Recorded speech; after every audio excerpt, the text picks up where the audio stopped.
people wake up in the morning, they begin to think about their problems. Those problems are circuits of memories in the brain. Each one of those memories are connected to people and things at certain times and places. And if the brain is a record of the past, the moment they start their day, they're already thinking in the past. Each one of those memories has an emotion. Emotions are the end product of past experiences. So the moment they recall those memories of their problems, they all of a sudden feel unhappy, they feel sad, they feel pain. Now, how you think and how you feel creates your state of being. So the person's entire state of being when they start their day is in the past. So what does that mean? The familiar past will sooner or later be predictable future. So if you believe that your thoughts have something to do with your destiny, and you can't think greater than how you feel, or feelings have become the means of thinking, by very definition of emotions, you're thinking in the past. And for the most part, you're going to keep creating the same life. So then people grab their cell phone, they check their WhatsApp, they check their text, they check their emails, they check Facebook, they take a picture of their feet, they post it on Facebook, they tweet something, they do Instagram, they check the news, and now they feel really connected to everything that's known in their life. And then they go through a series of routine behaviors. They get out of bed on the same side, they go to the toilet, they get a cup of coffee, they take a shower, they get dressed, they drive to work the same way, they do the same things, they see the same people, they push the same emotional buttons, and that becomes the routine, and it becomes like a program. So now they've lost their free will to a program, and there's no unseen hand doing it to them. So when it comes time to change, the redundancy of that cycle becomes a subconscious program. So now 95% of who we are by the time we're 35 years old is a memorized set of behaviors, emotional reactions, unconscious habits, hardwired attitudes, beliefs, and perceptions that function like a computer program. So then a person can say with their 5% of their conscious mind, I want to be healthy, I want to be happy, I want to be free. But the body's on a whole different program. So then how do you begin to make those changes? Well, you have to get beyond the analytical mind, because what separates the conscious mind from the subconscious mind is the analytical mind. And that's where meditation comes in, because you can teach people through practice how to change their brainwaves, slow them down. And when they do that properly, they do enter the operating system where they can begin to make some really important changes. So most people then wait for crisis or trauma or disease or diagnosis. They wait for loss, some tragedy to make up their mind to change. And my message is, why wait? And you can learn and change in a state of pain and suffering, or you can learn and change in a state of joy and inspiration. And I think right now, the cool thing is that people are waking up. Most people spend 70% of their life living in survival and living in stress. So they're always anticipating the worst case scenario based on a past experience. And they're literally, out of the infinite potentials in the quantum field, they're selecting the worst possible outcome, and they're beginning to emotionally embrace it with fear. And they're conditioning their body into a state of fear.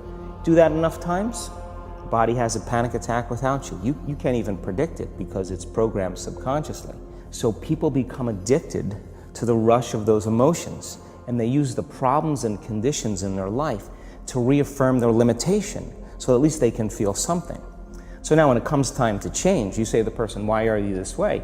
Well, every time they recall the event, they're producing the same chemistry in their brain and body as if the event is occurring, firing and wiring the same circuits and sending the same emotional signature to the body. Well, what's the relevance behind that? Well, your body is your unconscious mind.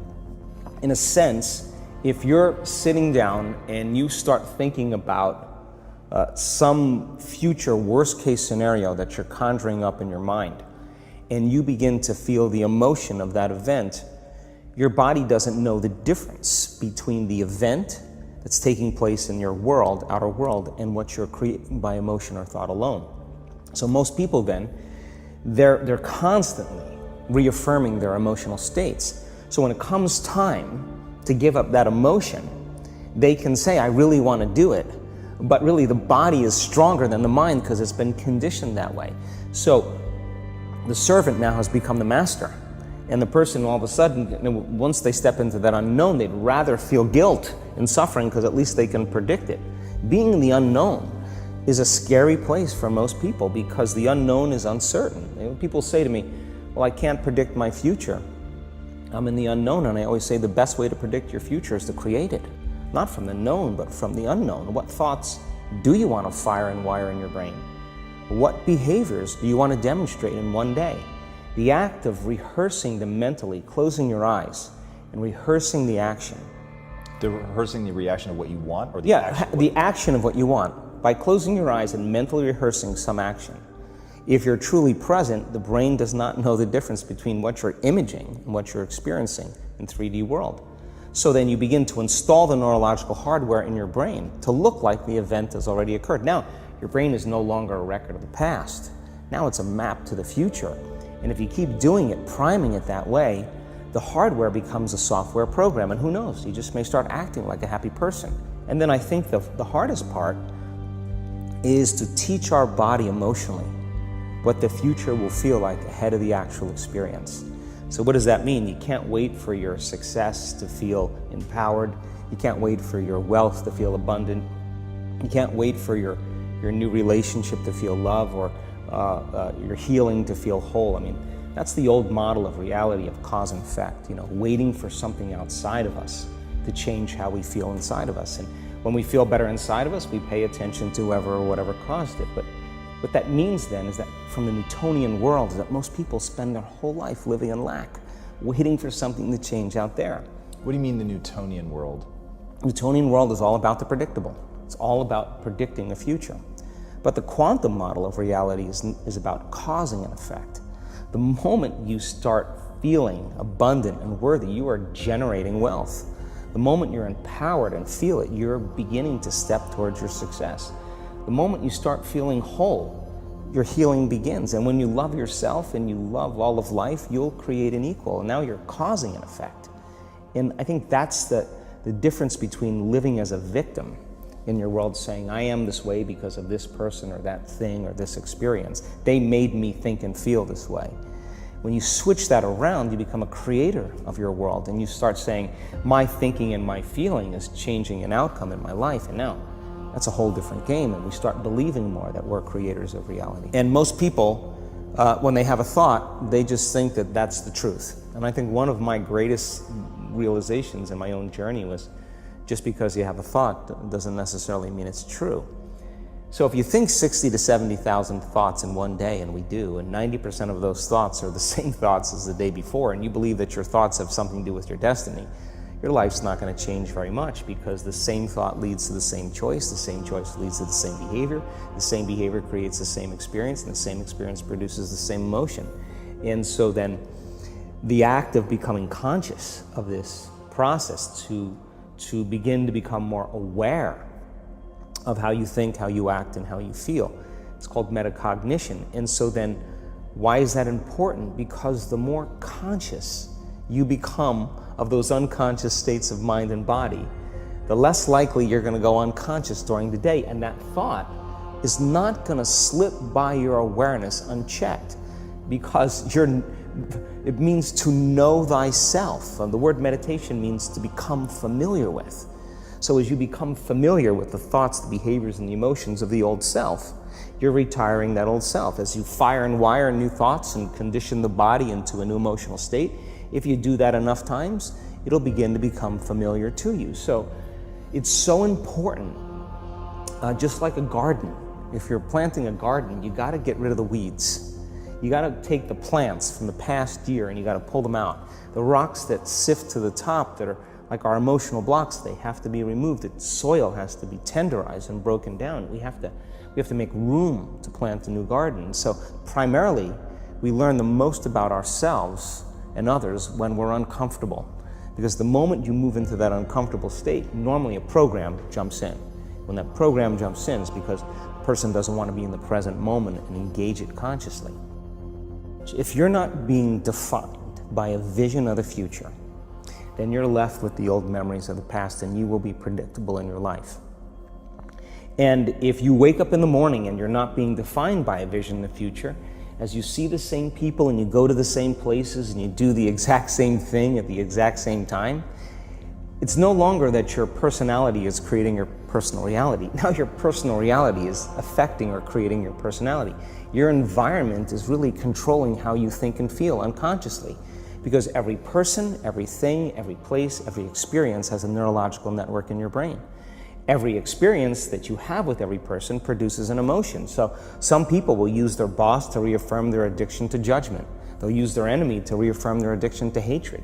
They'll use their friends to reaffirm their addiction to suffering. So now they need the outer world to feel something. So to change then is to be greater than your environment, to be greater than the conditions in your world, and the environment is that seductive. So then, why is meditation the tool? Well, let's sit down, let's close our eyes, let's disconnect from your outer environment. So if you're seeing less things, there's less stimulation going to your brain. If you're playing soft music or you have earplugs in, less sensory information coming to your brain, so you're disconnecting from your environment. If you can sit your body down and tell it to stay like an animal, stay right here. I'm going to feed you when we're done. You can get up and check your emails, you can do all your texts, but right now, you're going to sit there and obey me. So then, when you do that properly, and you're not eating anything or smelling anything or tasting anything, you're not up experiencing and feeling anything, you would have to agree with me that you're being defined by a thought, right? So when the body wants to go back to its emotional past, and you become aware that your attention is on that emotion, and where you place your attention is where you place your energy, you're siphoning your energy out of the present moment into the past, and you become aware of that, and you settle your body back down in the present moment, because it's saying, well, it's 8 o'clock, you normally get upset because you're in traffic around this time, and here you are sitting, and we're used to feeling anger, and you're off schedule. Oh, it's 11 o'clock, and you usually check your emails and judge everybody. Well, the body's looking for that predictable chemical state. Every time you become aware that you're doing that, and your body is craving those emotions, and you settle it back down into the present moment, you're telling the body it's no longer the mind, that you're the mind, and now your will is getting greater than the program. And if you keep doing this over and over again, over and over again, over and over again, just like training a stallion or a dog, it's just going to say, I'm going to sit. And the moment that happens, and the body's no longer the mind, when it finally surrenders, there's a liberation of energy. We go from particle to wave, from matter to energy, and we free ourselves from the chains of those emotions that keep us in the familiar past. And we've seen this thousands of times. In fact, we can actually predict it now on a brain scan.